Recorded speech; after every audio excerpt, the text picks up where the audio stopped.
오늘 우리가 나눌 이 말씀의 본문은 예수님이 제자들과 이제 마지막 식사를 하시는, 만찬을 나누시는 자리에서 제자들의 발을 씻기는 아주 상징적인 행동을 하시면서 무언가를 이제 교훈하시죠. 오늘 본문으로 시작해서 이제 14, 15, 16 예수님의 마지막 무리들을 향한 이제 말씀은 지난주 말씀으로 끝났고, 오늘부터 제자들에게 고별 설교를 하십니다. 고별 설교. 그래서 오늘은 그 고별 설교의 시작 부분에서 만찬을 나누시며 세족식이라고 우리가 흔히 말하는 제자들의 발을 씻는 행동을 통하여 무언가를 말씀하시죠. 오늘은 그 부분을 여러분들과 나누려고 합니다. 다른 복음서에는 이런 예수님의 마지막 제자들을 향한 긴 설교가 기록되어 있지 않습니다. 사도 요한은 특별히 이 부분을 아주 길게 이제 이 본문에서 이 본문을 시작으로 14, 15, 16장까지 17장 기도까지 하면 이렇게 무려 13, 14, 15, 16, 17 5장을 할애해서 기록하고 있습니다.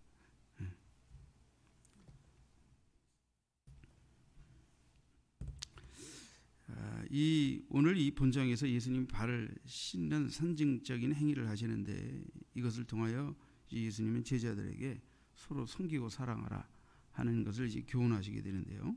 오늘 쭉 말씀의 본문 가운데 이 부분을 좀 나눠 보겠습니다. 첫 번째, 이 제자들과 마지막 만찬을 나누시면서 가르치시는데요.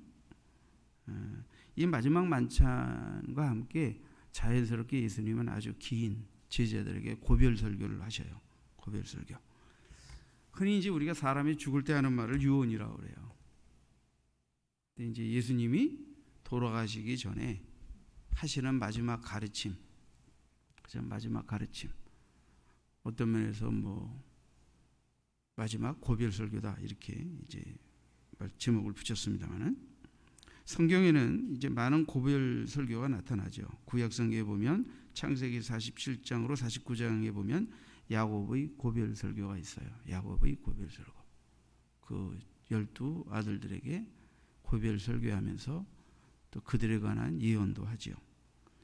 여호수아의 고별 설교는 여호수아 22장부터 24장까지 있습니다. 모세의 고별 설교.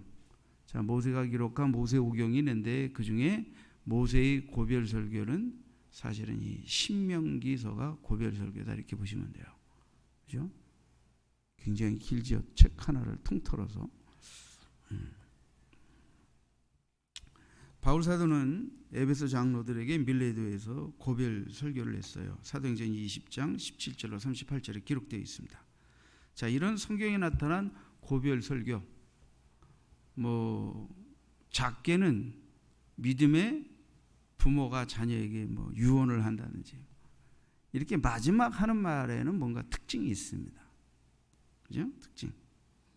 스승이, 그죠? 또는 부모가 그 제자나 자녀들에게, 그죠? 스승의 가르침의 뜻을 어떻게 받들 것인지, 어떻게 행동할 것인지를 충고하고, 또 그들에게 맡겨진 사명을 완수함에 있어서 어떤 환난이나 고난도 이겨내야 된다는 당부, 그리고 자녀들, 제자들이 하나 되어야 한다는 것. 서로를 해치지 말고, 그죠? 그 제자 공동체가 받들어 섬겨야 할 목적과 사명 앞에서 서로 하나 되어 섬겨야 된다고 하는 거예요. 그리고 이제 마지막으로는 그들을 축복하고, 때로는 자신이 대임을 맡을 후계자를 선정하고, 이렇게 고별 유언이나 고별 설교를 마치게 됩니다. 예수님의 고별 설교에도 이런 특징들이 나타나 있습니다. 자, 예수님의 고별 설교의 내용들 우리가 이제 이미 다 나누었어요. 이미 14장부터 길이요 진리요 생명이니 이런 거 다 나누었고요. 보혜사 성령이 왜 오셔야 했는지, 오셔서 무슨 일을 하는지 이런 것도 다 나누었고, 포도나무와 가지의 비유도 나누었고, 성령이 하시는 일 다 나누었습니다. 그래서 사실 이 13장을 나누고 14, 15, 16, 17장은 이미 앞서서 요한복음에서, 그죠? 마지막 일들에 관해서 성령에 관해서 다 말씀을 전했기 때문에 여러분들이 혹시 또 궁금하시면 본향의 홈피로 들어가셔서 그 이야기 설교 앞부분에 여러분들 보시면 그 부분에 관한 설교 내용들은 다 있습니다. 자, 이 예수님은 본장에서 무리들보다는 이제 무리들에 대한 공개적인 가르침은 끝나셨고 이제 12 제자들을 향하여 집중적으로 상대하시면서 이제 가르치시는데요. 제자들에게 자신의 죽음과 부활 그리고 그 후에 있을 보혜사 성령 강림에 대해서 집중적으로 가르칩니다. 아주 중요한 부분이죠. 이제 곧 있을 자신의 죽음을 생각하시고 죽음 이후에 부활이 있고 또 성령 시대가 열릴 것에 대해서 성령을 왜 기다려야 하고 왜 성령이 오셔야 하는지 성령을 모시고 난 다음에 성령이 무슨 역할을 하실 것인지 이런 것까지 아주 상세하게 설명하십니다. 자, 제자들에게 예수님은 교훈하기에 앞서서 먼저 제자들의 발을 씻기시면서 이제 십자가의 죽음을 통한 구속하심, 다시 말하면 이 구속받은 자의 섬김과 사랑의 모범을 주님의 모범을 쫓아서 이제 행할 것을 이제 가르치시게 되는데요. 자, 우리가 두 번째 생각해 볼 부분은 제자들의 발을 씻기시는 이 상징적인 행동을 통해서 가르치시려고 했던 게 뭐냐. 그렇죠? 그래서 좀 어떤 면에서 구속사적인 의미에서 그죠?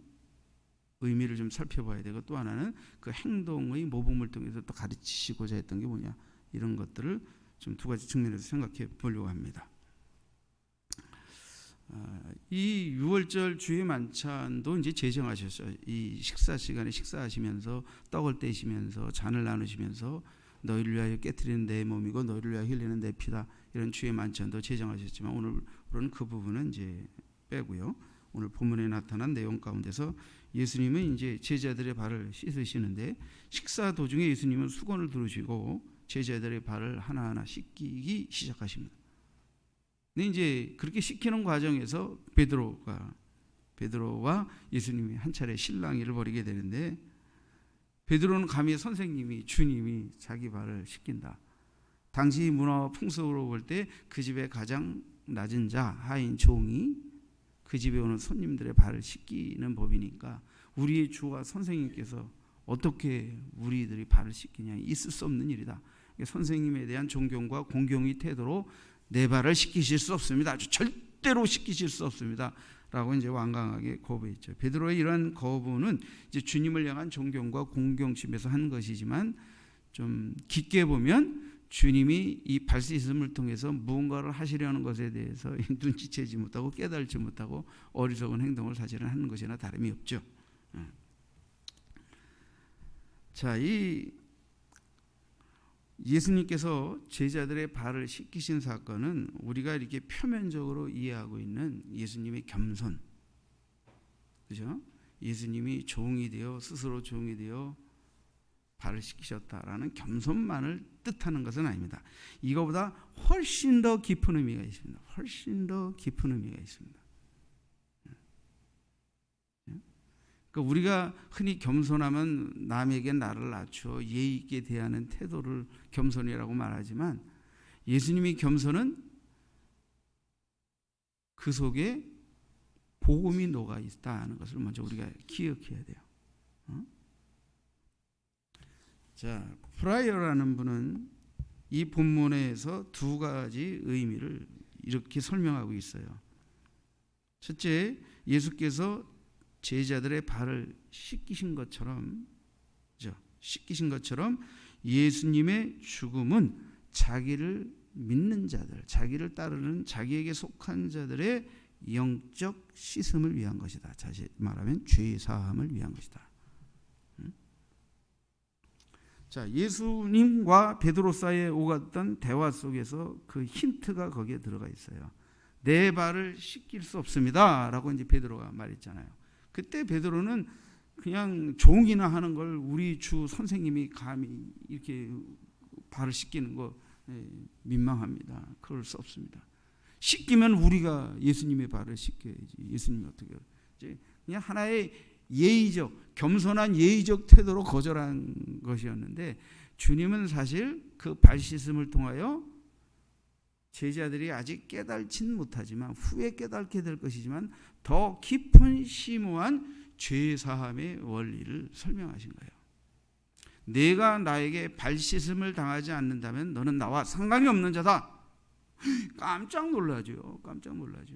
네가 계속해서 내가 네 발을 씻겨주겠다고 하는데 거절해? 네가 내가 발을 씻어줘야 하는 이것을 거절한다면 넌 나와 상관없는 자다. 그러니까 이번에는 또 베드로가 거꾸로 깜짝 놀라가지고 주여 내 발뿐만 아니라 온몸도 씻겨주십시오. 그러니까 주님이 뭐라 그래요? 온몸은 이미 깨끗하여졌으니 씻을 필요가 없다. 발만 씻으면 된다. 자, 주님은 발을 씻는 행위를 통해서, 그죠? 온몸을 씻는 것과 발을 씻는 것을 말하면서 여기서 뭐예요? 나를 믿는 자, 나를 통하여 씻김을 받는 자는 온몸을 씻은 자고, 그 다음에는 어떻게 돼요? 그런 자는 앞으로 발만 씻으면 된다. 발만 씻으면 된다. 그러니까 신학적으로 보면 예수의 대속의 은혜로 온몸을 깨끗이 함을 받은 자는 성도로서 살아가면서 알게 모르게 짓는 작은 허물과 죄를 자백하고 회개하면서 발 씻음만 하면 된다 하는 것을 의미하는 거예요.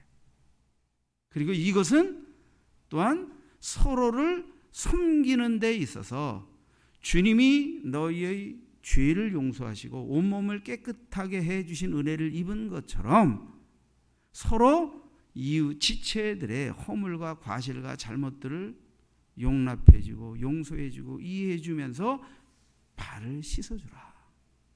그러니까 단순히 발을 씻는다, 예수님이 발을 씻었다, 발을 씻어주라, 이게 단순한 겸손의 의미 이상의 여기 엄청난 기독교적인 핵심 죄사함의 원리가 여기 농축되어 있는 겁니다. 물론 제자들이 이 말을 들을 때 이걸 다 이해하지 못했어요. 그래서 제자들에게 지금은 너희가 알지 못하지만 이후에 알게 될 것이다. 그러나 예수님 말씀하신 거죠. 말씀하신 거죠.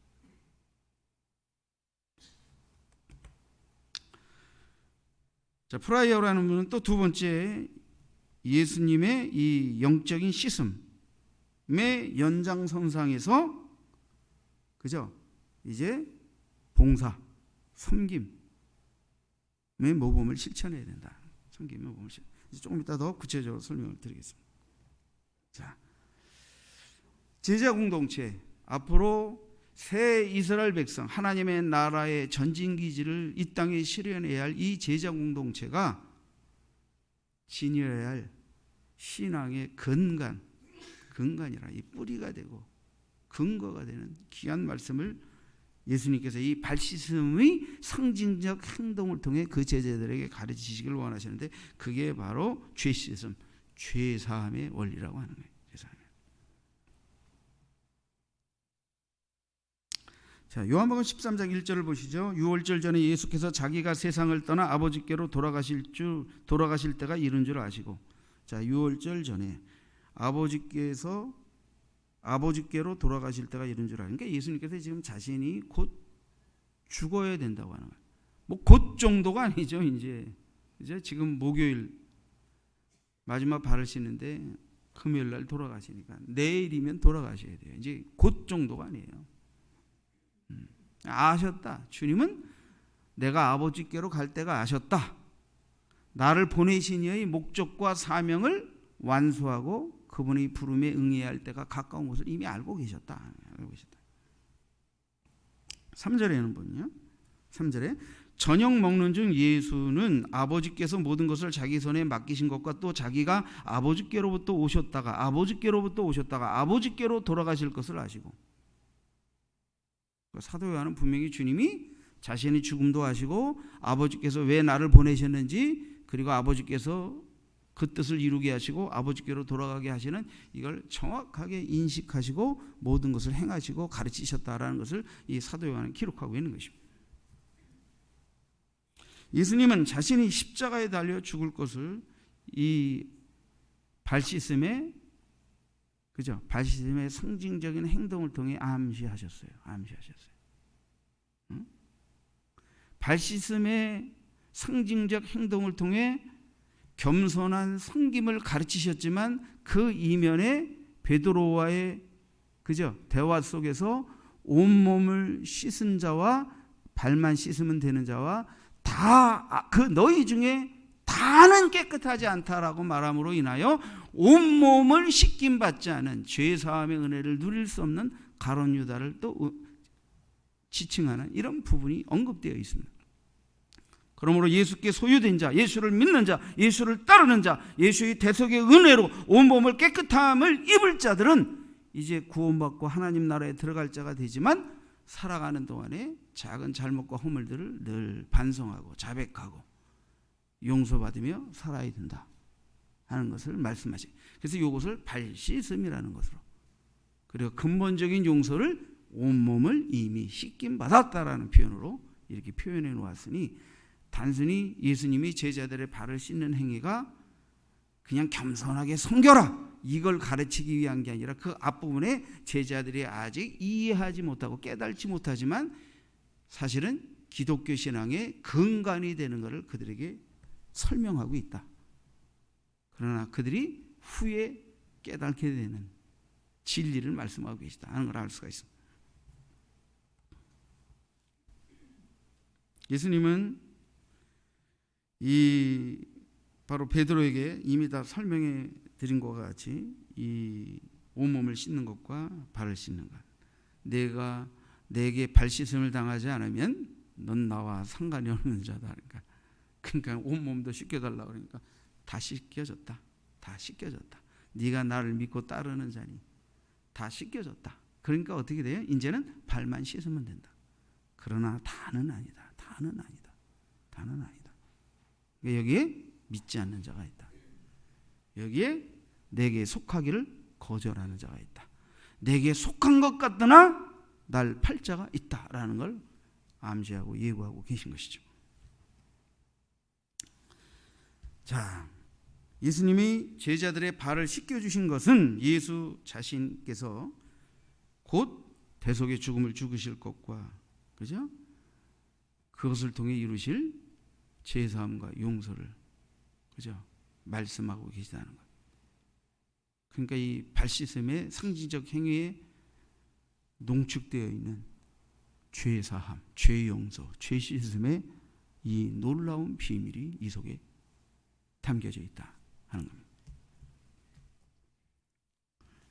자, 여러분들의 이해를 돕기 위해서, 자, 예수님은 섬기라 그러는데 그냥 섬기라고 하신 게 아니에요.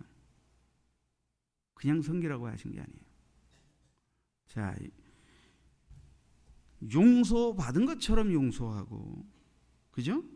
사랑받은 것처럼 사랑하고, 용납받은 것처럼 용납하라. 대략 세 가지를 농축해서 여러분에게 설명을 드려볼게요. 예수님은 이 우리가 지체들을 섬길 때 꼭 이 용서와 사랑과 용납의 정신을 실천하기를 원하세요. 자, 이 용서와 사랑도 요 두 가지를 포괄해서 이해하기 쉬운 말이 용납입니다. 용납. 그래서 용서받은 대로 용서하고, 그죠? 사랑받은 대로 사랑하는 거 아니에요? 근데 이 용납이라는 부분만 조금 더 세밀하게 설명을 드려볼게요. 자, 성경 구절은 많지만, 자, 골로새서 3장 13절에 보면 누가 누구에게 불만이 있거든.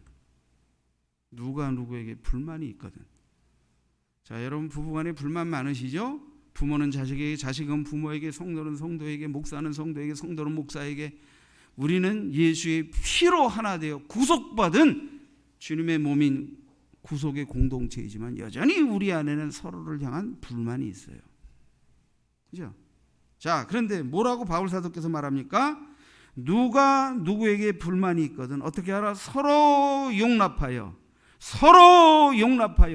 피차 용서하되 주께서 너희를 용서하신 것 같이 너희도 그리하고. 자, 이 용납이라는 말이 무슨 뜻입니까? 용납이라는, 제가 원문을 조사하니까 아네코라는 말인데요. 이 여러 가지 뜻이 있어요. 뭐 본문에 관련해서 참다, 너그럽게 또는 관대하게 대하다, 뭐 이렇게 자제하다, 이런 정도의 의미라고 보면 돼요. 참다, 자제하다, 너그럽게 관대하게 대하는 거예요. 너그럽게 보아주고 관대하게 다루는 거예요. 이게 용납입니다. 용납.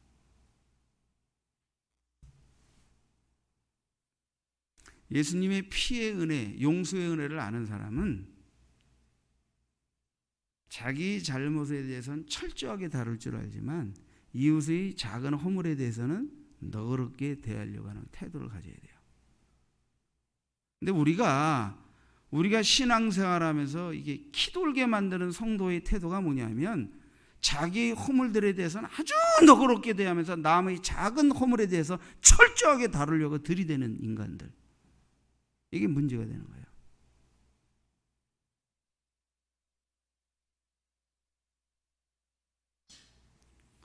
주님은 그렇게 살면 안 된다는 거예요. 제자들이 이 제자 공동체 안에서 서로 간에 그러면 안 된다는 거예요. 여러분, 우리가 부부라면, 가족이라면 예수 안에서 거듭나 믿음 안에서 함께 예수의 피로 맺어진 부부, 가족, 자녀, 성도라고 하면 주님이 용서하신 것처럼 용서하고 주님이 사랑하신 것처럼 사랑하고 주님이 나에 대해 너그럽게 간과하며 용납하며 대해 주신 것처럼 그렇게 너그럽게 용납하며 풍성한 원만한 이해로 지체를 대해야 한다는 거예요. 지혜를 된다.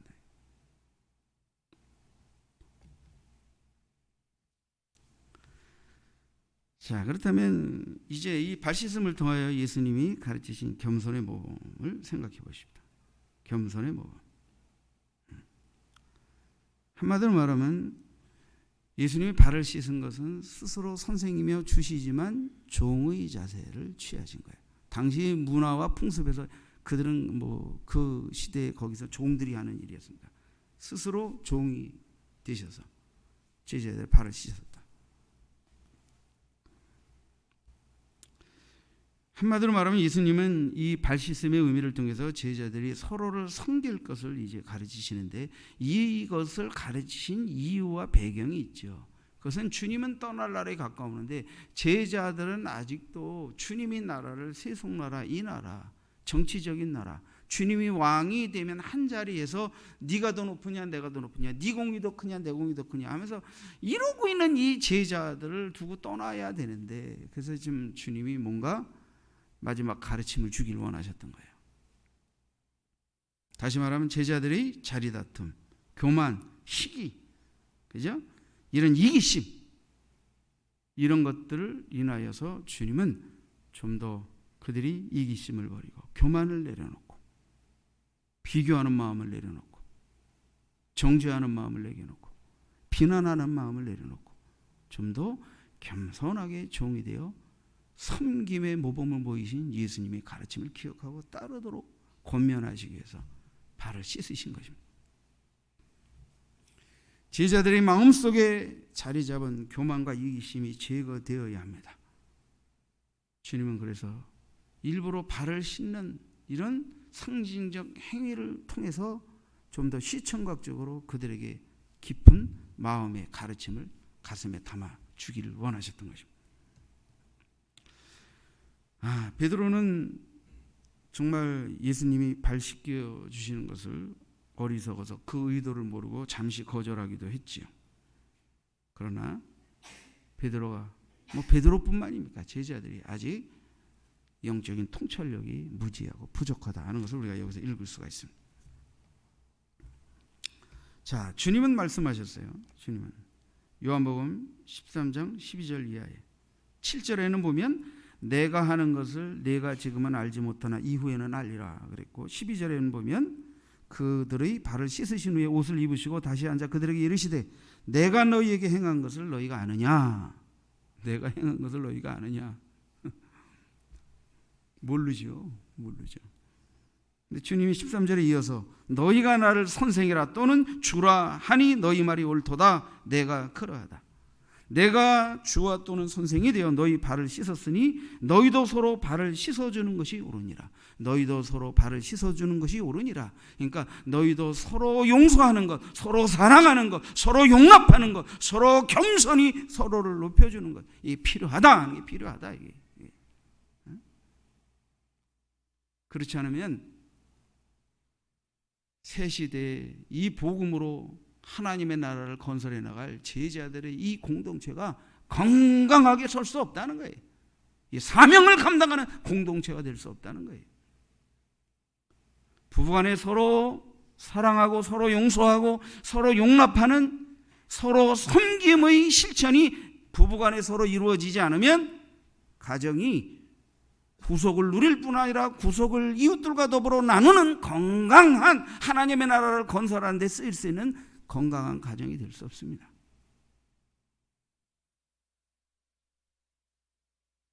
예수님이 이걸 당부하고 계신 거예요. 서로 사랑은 다음 주에 남은 본문과 이제 사탄이 역사하는 마귀의 수정 노릇을 가룟 유다와 함께 얽혀서 다음 주에 서로 사랑하라는 당부를 이제 추가로 말씀을 드리도록 하겠습니다. 자, 오늘 드릴 말씀은 이제 다 드렸는데요.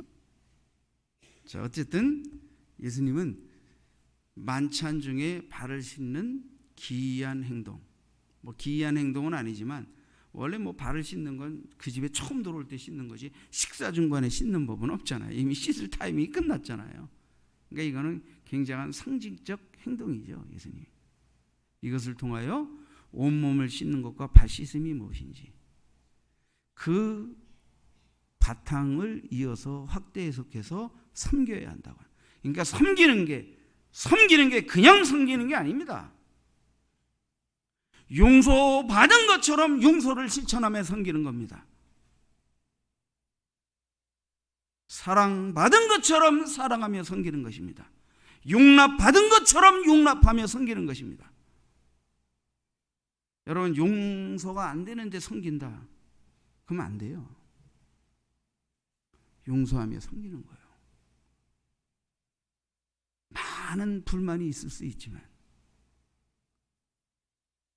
여러분, 이 세상이, 여러분의 가정이, 우리 교회가 여러분의 불만이 다 제거되고 해소되는 쪽으로 이루어져 가면서 진리가 역사되어집니까?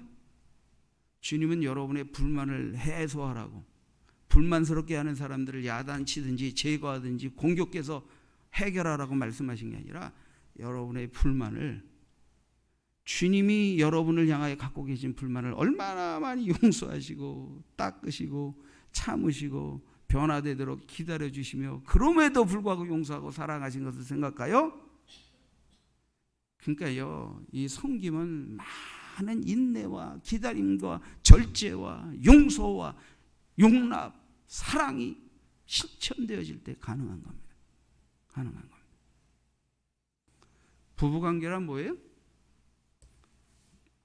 이건 새생활 세미나 때나 하는 얘기지만 건강한 부부들이 우리 부부의 건강의 비결이 뭐냐를 설문조사했는데 제일 많이 나온 말이 뭐냐면, 그죠? 사랑하오, 미안하오, 사랑해요, 내가 잘못했어요, 이 말이래요.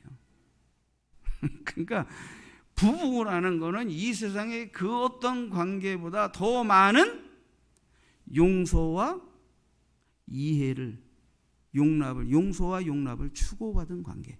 그래서 우리가 옛날 부모님들은 부부싸움은 그래서 물로 칼베기가 아니고 칼로 물베기다 그런 말씀 하셨잖아요.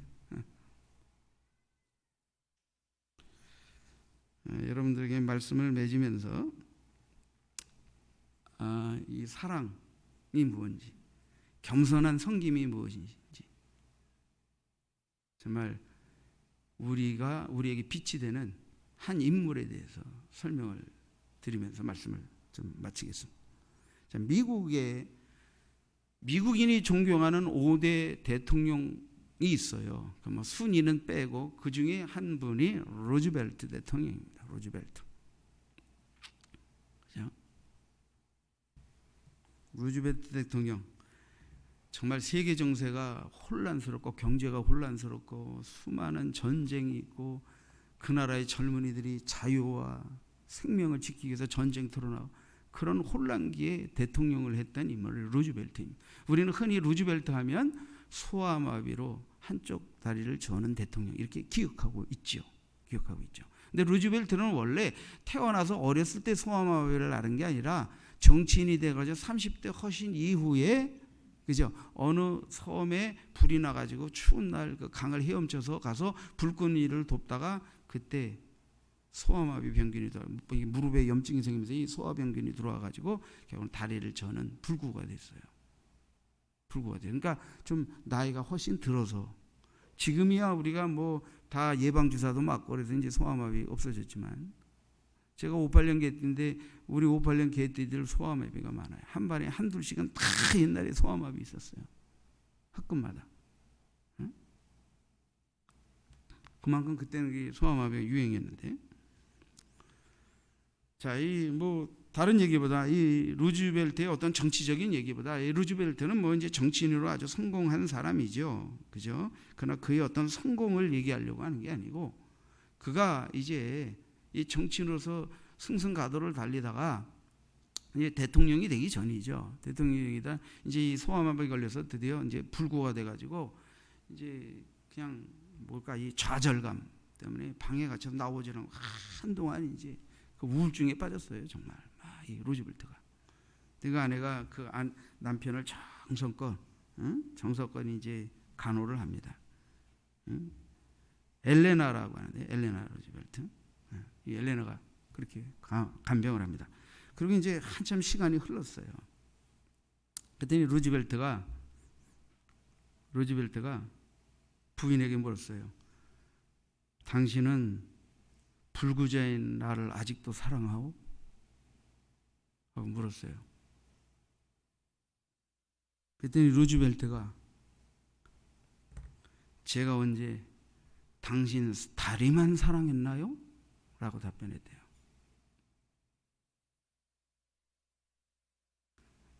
여러분, 아내가 날 사랑하느냐고 물으면 사랑한다고 답변하세요. 쓸데없는 소리 하지 말고 이상하게 비틀지 말고. 내가 불구가 되었는데도 당신은 나를 사랑하오. 그러니까 이 루즈벨트 부인의 재치를 보세요. 내가 언제 당신 다리만 사랑했나요? 뭐예요? 나는 당신의 전부를 사랑했기 때문에 그 전부 중에 일부 하나가 고장났다고 사랑 안 하고 말고가 없다. 얼마나 멋진 답변이에요. 이 루즈벨트 부인은 항상 믿음 안에서 밝고 아주 낙천적으로 섬기고 인내하고 자애롭고 이렇게 내조를 잘했는데 이제 이 남편이 방 안에만 갇혀 있었고 뭐 며칠 동안 비가 내리고 아주 뭐 날이 뭐 시커멓고 그랬는데 드디어 비가 끝나고 날이 맑게 개었는데 어느 날 이 엘레나가 여보 우리 휠체어를 타고 모처럼 정원에 나가 산책할까요? 권유한 거예요. 그러니까 루즈벨트가 그렇게 하겠다고. 그래서 이제 루즈벨트를 휠체어 태워서 정말 몇 날 며칠 은둔하고 좌절감과 그죠? 열등감이 시달리던 우울증이 시달리던 루즈벨트를 휠체어를 밀고 이제 정원을 쭉 산책하다가 넌지시 이제 아내가 남편에게 한마디 건넵니다. 여보, 비가 오고 흐린 뒤에 이렇게 맑은 날이 오잖아요. 당신도 마찬가지예요. 당신이 뜻하지 않은 사고로 다리가 불편해졌지만 당신 자신에게 달라진 건 없어요. 이 시련이 더 겸손하게 맡은 일을 열심히 하라는 그런 하나님의 뜻일 거예요. 여보, 조금만 더 힘내요. 루즈벨트는 이 아내의 위로와 권면 속에서 용기와 힘을 내고 다시 그 어두움과 운둔의 생활에서 벗어나 정치인으로 복귀했고 미국 역사상 4번이나 연속 미국 대통령으로 당선되는, 그리고 가장 미국 역사에서 힘들고 가난하고 어려운 때, 난세 때 미국을 리드한 대통령이 되었다.